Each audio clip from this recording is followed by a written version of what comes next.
Felipe Jimenez. Kombinacija povratna lopta za Mandivera i 37-37 Dijan.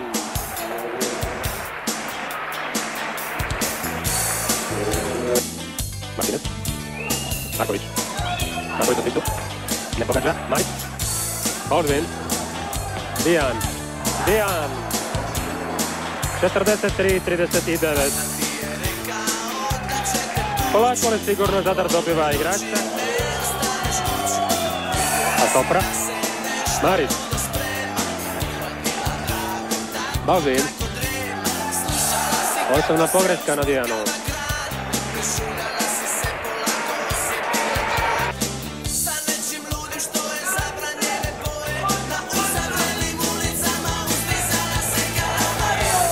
Očito ipak nije bio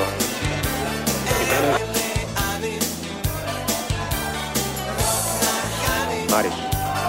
Dijan. Dijan. Trica Tonija Dijana. 57-48.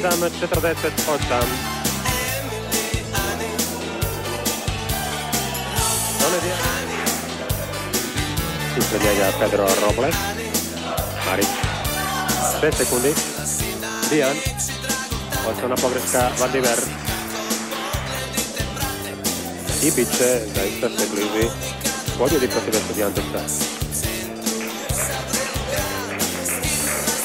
Toni Dijan.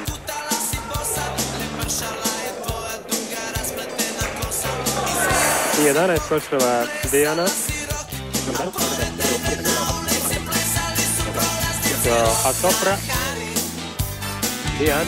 Dijan, 13 koševa Tonija Dijana. 69. Riko Hill. Prekratko, Marić.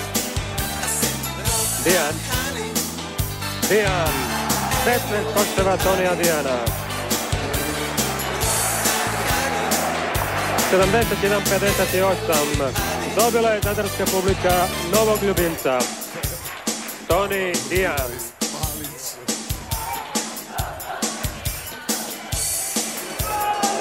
Pogodio je trener Vlado Vanjak sa uvođenjem i ostavljanjem Tonija Dijana u igri.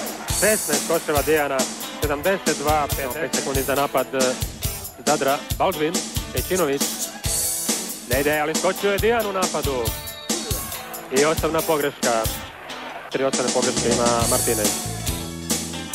Dijan, 17 koševa Tonija Dijana.